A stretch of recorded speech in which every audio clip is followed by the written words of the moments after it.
ৰহমতুল্লাহ বৰকাতু মৌলানা সাদ সাহৰ ভক্তসকলে অহা কিছুদিনৰ ভিতৰত সাদ সাহক নবী বুলি দাবী নকৰিলে ৰক্ষা। মৌলানা সাদ সাহৰ ভক্তসকলৰ মাজত কিছুমান ভক্ত ইমান গুমৰা আছে বুলি মানুহে কেতিয়াও ভবাটো দূৰৰ কথা কল্পনাও কৰা নাছিলে। মই কিয় কৈছো কথাবোৰ আৰু কিয় এই প্ৰসংগ আনিছো, আপোনালোকে যদি ভিডিঅ'টো চাই নিশ্চয় কথাখিনি গম পাব। মই আশা কৰিম আপোনালোকে ভিডিঅ'টো শ্বেয়াৰ কৰিব যাতে মানুহ এনেবোৰ গুমৰাহীৰ পৰা বিৰত থাকে বা বাচিবলৈ সুবিধা পায়। সাদ সাহৰ কিছু ভক্তসকলৰ মাজত তেওঁলোকৰ তবলিগৰ হৈ এখন কিতাপ প্ৰকাশ কৰিছে। কিতাপখনৰ নাম হৈছে ইমাৰাতু হিয়া সুন্না। কিতাপখন হৈছে ইমাৰাতু হিয়া সুন্না। এই কিতাপখনত উল্লেখ কৰিছে সাদ সাহ বৰ্তমান যুগৰ মাজত বিশ্বৰ ভিতৰত আটাইতকৈ ডাঙৰ আৰু মাছলা মাছাইলৰ ওপৰত সমাধান দিয়া ব্যক্তি। যদি কোনো মানুহে তেওঁৰ কথা বা তেওঁৰ ফয়ছলা নামানে তেতিয়া তেওঁৰ ওপৰত ৱাজিবুল কাতল হুকুম লগোৱা হৈছে। ৱাজিবুল কাতল কি? যদি সাদ সাহৰ কথা বা হুকুম নিৰ্দেশনা বা মাছাইলৰ সমাধান যদি কোনোৱে নামানে তেতিয়া তেওঁক কাতল কৰাটো ৱাজিব, মানে বাধ্যতামূলক, অনিবাৰ্য, কাতল কৰিবই লাগিব।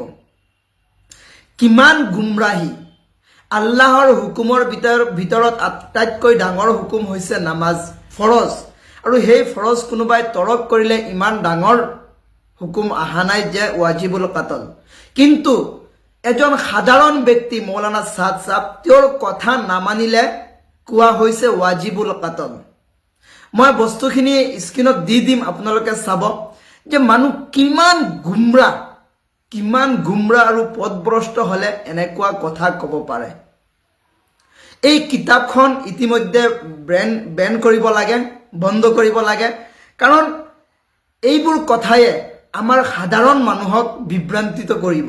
কাৰণ তেওঁলোক এটা চাওক, ভক্ত এটা বেলেগ বস্তু আৰু মান্যতা এটা বেলেগ বস্তু। মান্যতাত কেতিয়াও ভক্তিমূলক নাথাকে।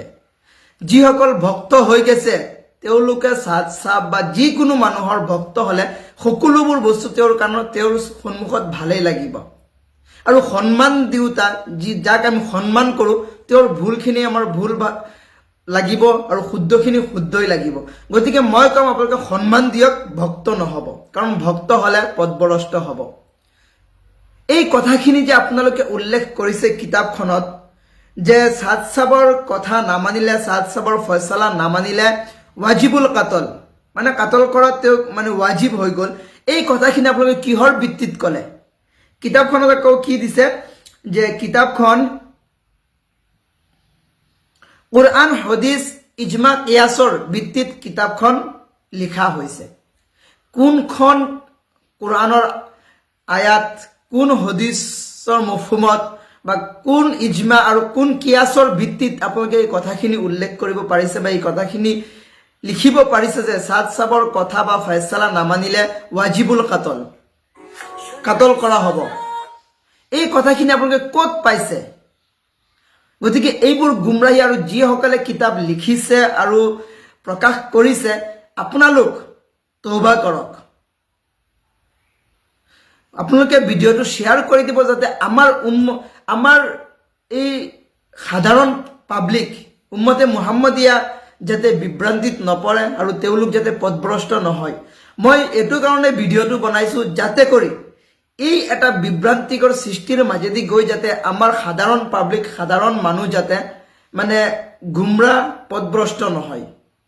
কাৰণ চাওক, সাদ সাহৰ নাম লৈ কিমান এটা গুমৰাহী আৰু পথভ্ৰষ্টতা মানে বিয়পাই আছে দেশত।